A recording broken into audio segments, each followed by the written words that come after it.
Hey guys, welcome to another episode of Around the Table GTA.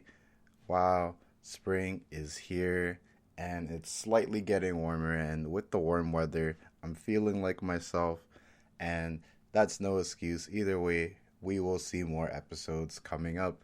Sometimes you need to slow it down, and like some of my older episodes, probably like 4 or 5 episodes back, you can't force things. When you force things, they are not authentic. Things don't feel right, and the general vibe is different. You could tell in your daily life. Check it out. See the next time when you try to force something, how you feel about it, how the other people feel about it, and that is that. Either way, we are in a new episode. We are cooking up a new type of intro because it's just that time. My boy Vidal is doing a kind of fundraiser for something, so I'll drop that in the link. If this is on YouTube, you could see it. Maybe I'll even post it with some of the stuff on IG when I'm back regularly online. I was taking a bit of a social media break, and trust me, guys, it's something that's super hard, especially when you're trying to create content. You end up just consuming content or just doing weird things with your free time. With my free time, I rediscovered certain things that I do enjoy, and now I'm putting a little bit more time into that. I'm near the end of my basketball league at work, so I will be more active here as well. Didn't think it would take up so much time, and with certain things, I'm basically by myself. But we're near the end. Things happen. Maybe I'll do an episode on maybe collapse or taking it all on your own. Pause. Or, the challenges of organizations, especially when you are by yourself. Something that I could definitely relate to, especially since going back to work again. But with my work, even with certain things in my life, I am used to doing it alone and persevering despite being alone. Sometimes I could do a two-man job. It depends what it is. And when you have full control, being alone, it can help with other things, but you can't always make it on your own, which is going to be kind of the focus of this episode. We're going to be talking about finding your type and knowing what works with you. So that is the theme of this episode. It's pretty nice too because I did meet someone today. They were an interesting individual.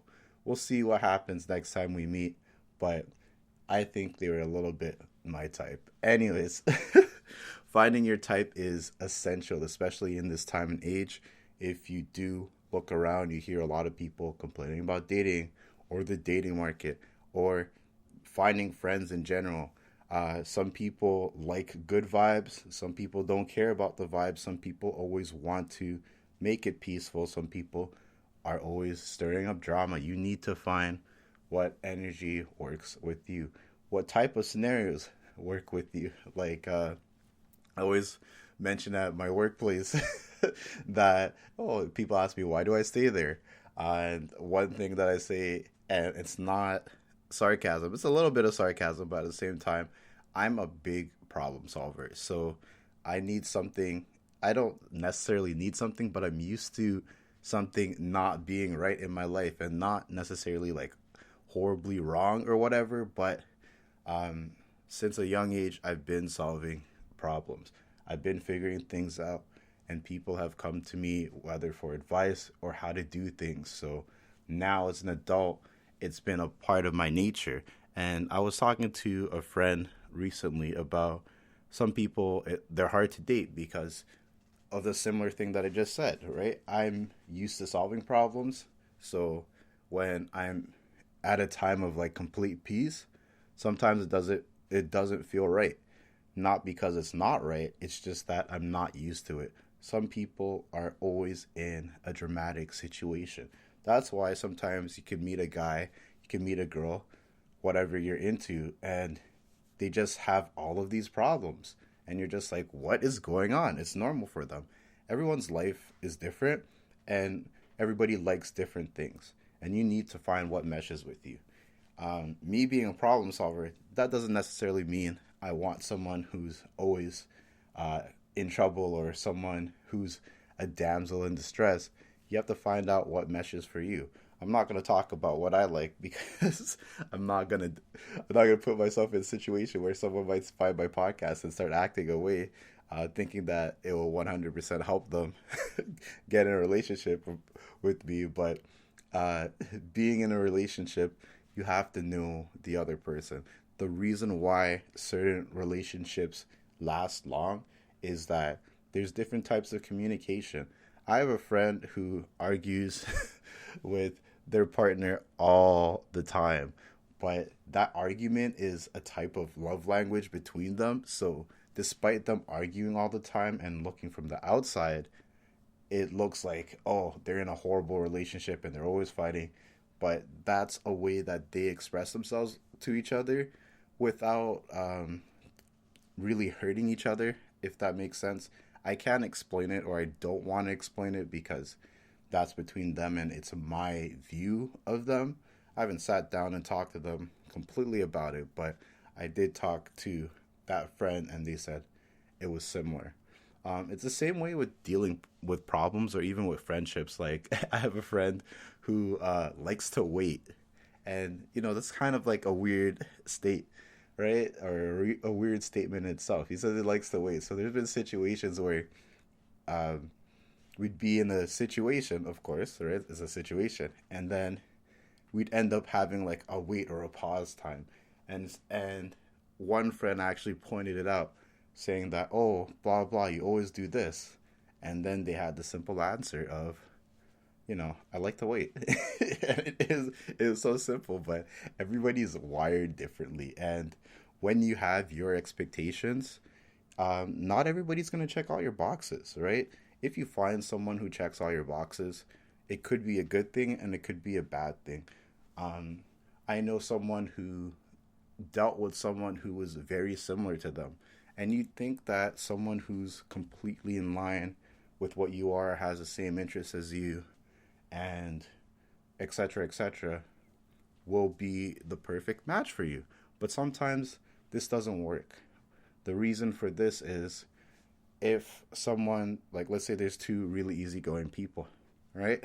And you go, there's a meme about it, but I'm gonna continue. You go on a date or whatever. You get your food, and then make your food wrong. You both get the wrong order, and you're both really easygoing. Every time you go out, restaurants are gonna take advantage of you. No one's gonna be like, "Oh, I ordered lemonade. What the hell?" Right? So, some good and bad things, if you guys are way too similar, are going to pile up because you both don't handle that situation when it comes, or that problem when it comes. That's why there is a common saying that opposites attract.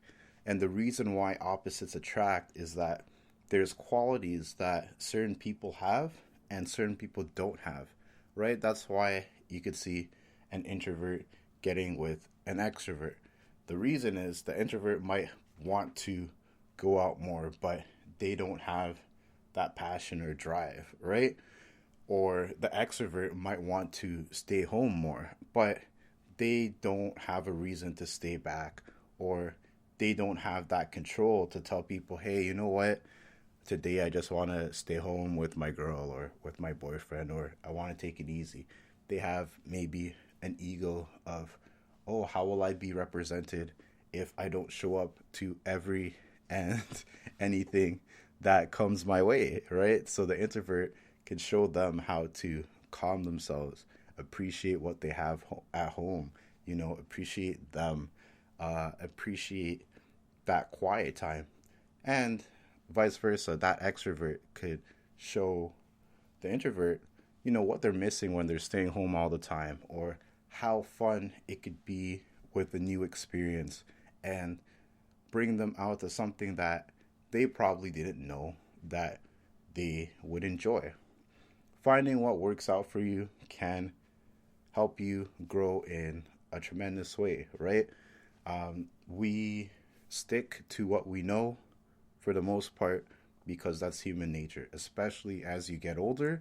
And if you talk to older people, you'll realize that despite liking things or not liking things, because that pattern is built and it's so strong, it's hard to change, right? So when we do change, we either need to take small steps or we need to make sure that everything in our environment is changing with us so that we can bring that change. I realize for myself that I do like going out, but and sometimes I like to stay in a lot. And when I get used to one or the other, I completely do that. That's the type of person I am. I get into it. But you have to realize what that can do to yourself, right? And having a significant other, someone who cares about you, they'll see the ups and downs in your mood and everything. And hopefully, you're with someone who wants the best for you. They will try things to help you be the best version of yourself or push you to be the best version of yourself. And I think that's why a lot of people get in relationships. I don't know. Everyone has different reasons for relationships, but despite that, everyone has their different types. I'm going to go through some basic phenotypes. You know, some people, they want a cheerleader, right, for their significant other, someone who will always push them to be more, someone who's like their number one fan. You know, someone wants a pusher, someone who's going to help them to grow more, someone who's going to grow them when they're being lazy. Some people just want someone who listens. Listening is a great quality, and some people have a lot that they've dealt with. And when you find someone that's comfortable enough to judge you in a different way or be there to help you heal, it's a great thing as well. We all have our issues. We all have our dreams. We all have things that we ultimately want or don't want. And someone could help us realize that our dreams are attainable and we're on the right path. Someone could realize or help us realize that our dreams don't make sense and it's time to move on to someone else or something else. Someone could help you realize that there's no point in all of that and you're in a mindset that no longer exists. But at the end of the day, we need to know if that's going to work for us or if that's going to break us. I think the hardest thing about breakups are that you're going away from an environment where you've put a lot of time in and someone who's helped you in ways where you can't always describe. It could also be the fact that you might think you can't find someone just like that person and it'll never ever be the same. But that feeling might be temporary. I remember I heard someone online mention that, are you going to destroy the rest of your life over a small period of time in your life? And it really made me think, even if you have a relationship that's 5, 3, 2, 10, even 15 years, if the average person lives 80 years or even 70 years, that's still a very small amount of time in your life. But that time in your life can be very special and it can help form you to be in a certain way, right? Like I think they say that the first 10 years of your life or something like that is your foundation, right? So you want the first 10 years of your life to be great and it forms your personality or whatever. But going back to the main point, you can't let a small chunk of time end your life. Does your life end because you had a bad 2-year relationship, 5-year relationship, or 10-year relationship when you still have all of that life to live? So for those who are happy, for those who are sad, for those who aren't sure what to do, you do have a lot of life to live. Experiment if you're single. Find out what works for you and accept the parts of someone who you may be interested in, and also accept the bad parts of them if you think it's going to be worth it. At the end of the day, it takes a lot to do it by yourself, and it's not sustainable, at least here.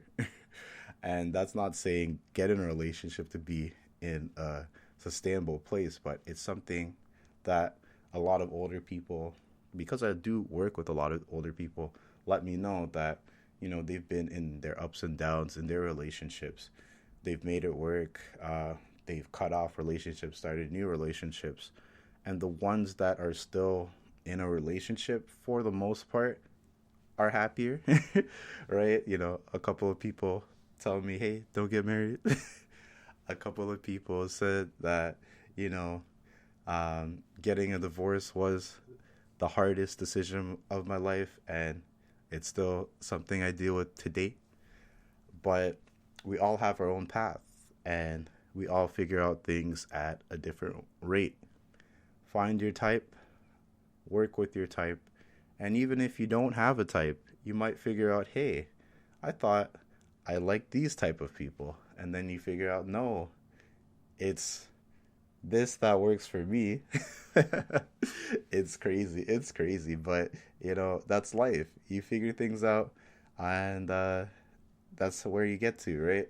Going back to, I was talking about basketball. Going back to basketball, you have to learn how to control yourself in general too, especially when it's this is basketball, but it's also the same topic. You need to know what you like, and you want to know how to act properly. I was talking to some people after a game, and they're talking about my commentating, and I'm like, sometimes my intrusive thoughts make me want to say something, but I have to remember that it is a work event.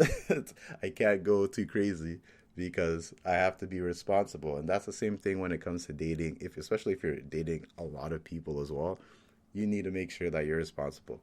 And people have feelings. So if you do want to lock someone down, you have to let them know eventually, right? If it's not going to work, you have to let them know eventually. Time is something that we don't know how much we have. So it's best to use it as best as possible. I realize that if I wake up and do a podcast episode, I do have more energy. Sometimes I sound different, but it's something that works out. So I might just start doing that more because the pattern works for me, and it also works for you, my viewers, my friends, my family, the people who take their time to check out this podcast. And I really do appreciate you guys for tuning in. Anyways, I'm going to end it here. Hopefully you did like this episode. There will be more to come. I just got to think of an idea, and then it'll be out there. Anyways, I'll catch you guys on the next one. Find your type. Take care.